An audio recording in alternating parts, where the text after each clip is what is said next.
Hello my friends, welcome or welcome back to my channel. I'm Kelly and I'm so excited to be talking about the last of what I read for Epistolary January, which was such a joy. Thank you, Anne from In Search of Wonder, for coming up with this. Thanks also to the other co-hosts, Miriam Elizabeth Reeds, Candle Book Library, and Jane Reeves. It was just all a ball. I had so much fun reading the epistolary letters. So I have two other updates that I have done that I'll put in the description box for other books I finished in the month. There's one I'm going to tell you guys about first that was like, I finished it almost immediately at the beginning of January. I did it as an audiobook, and that is Authentically, Izzy by Basham. It is a contemporary epistolary romance where, you know, this one girl, Izzy, she has a very overbearing family.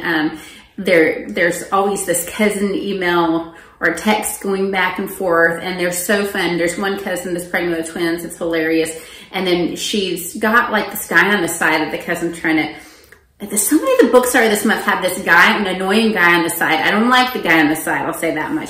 But she's communicating with a guy who is on an island in Europe, and he has a bookshop that's not doing great, and they connect over Lord of the Rings and literature and just all sorts of wonderful things, but they're on two different continents, and just how the story plays out is very sweet. Most contemporary romance is not always that memorable for me. That's just how it is. You know, I will tell you, I know that my friend Courtney Reeds is a good writer of contemporary romance. She publishes at CB Cabinets because I think about her books a lot once I'm done reading them. But I will recommend Authentically, Izzy, because the romance was sweet and it was about book lovers, which we all are on here. So the next book that I am going to talk about, and probably the one that I'm most glad that I read in this readathon, is Woman in White by Wilkie Collins. Just an old classic. You know, you have the Woman in White where you don't know if she's a reliable witness or not. You've got a sister who's getting ready to marry someone that may be questionable. You have this art teacher who has such high morals and love, and then we have the sister that's got all the money that's gonna marry someone questionable. Her sister is amazing, wonderful, just so selfless. So I found that while the creepiness and the weirdness and the different things that made it a mystery were so wonderful, and he is just so atmospheric in his writing. It's like you definitely see this as a movie in your head, at least I do. What I really think it all boils down to is this is a found family story. And sometimes, you know, our beautiful princess-like characters are not the heroines. Sometimes it's just the plain Jane, strong-willed girls that save the day. And I loved it. I loved it so much. I can't wait to read more Wilkie Collins. It was just a little bit too long, but I did not enjoy any of the parts, even though it was long. Bethany brings books, read it with me, and she really liked it. And then Courtney at Courtney Reeds, she actually DNF'd it. She wasn't really feeling it right now. It just may be the wrong time for her.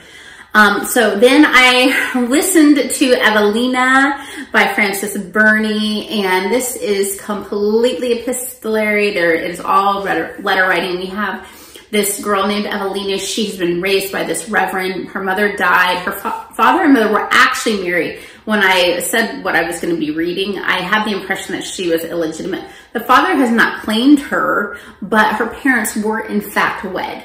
So, the father has never done anything to check up on her or see how she is, and the reverend has educated her very carefully, and so she's going to go off into the world now and just be with friends, and some people are really nice to her, some people are horrible to her. There's all of these situations where she, in her naivety, does something weird and wrong and has this awkward situation, usually with people of the opposite sex, and that got a little bit old. That carried on for a little too long, but I will say, keep it up. It is really good the way it wraps up. We have a very, very slow burn romance in it.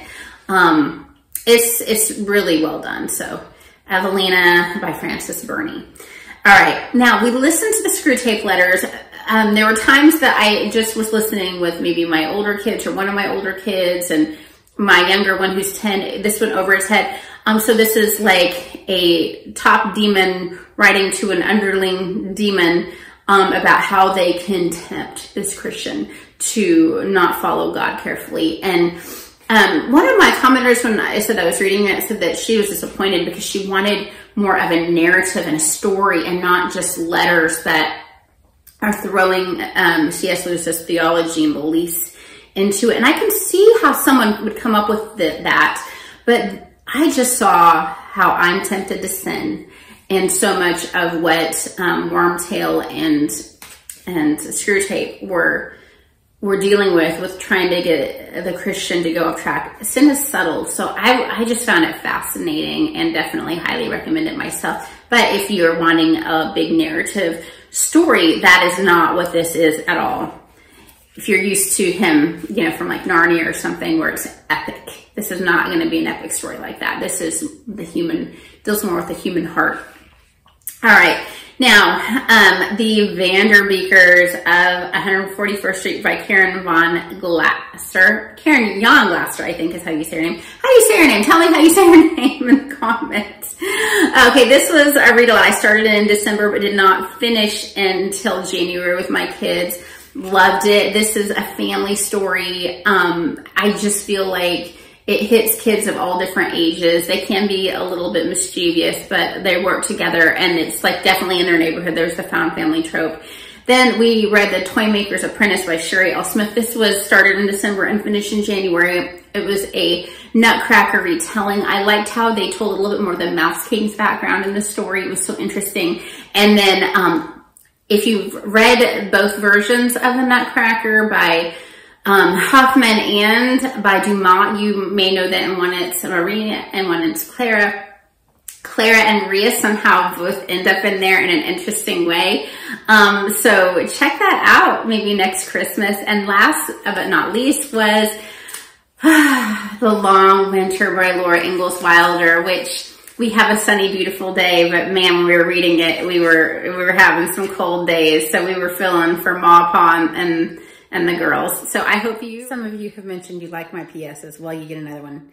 I forgot to talk about Winterhouse, even though I have talked about this book before, but my daughter absolutely insisted with the cold, like in the beginning of January, we had that cold and some snow and all that. So we listened to Winterhouse, which is about a little girl that doesn't realize that she has something kind of magical and special about her. She lives with these terrible relatives, but someone sends her to this beautiful, gorgeous house that is an inn, and it has a library in it, and she realizes that she can do things. So there is magic in this one if you want to avoid that. But we really enjoy it, just the coziness, and we would always have said that we're more beach people, but we really would like to go to the mountain area of Winterhouse and stay in that house. So well, check out Winterhouse. I'm going to put a picture up so you can see what it looks like in the other. All right.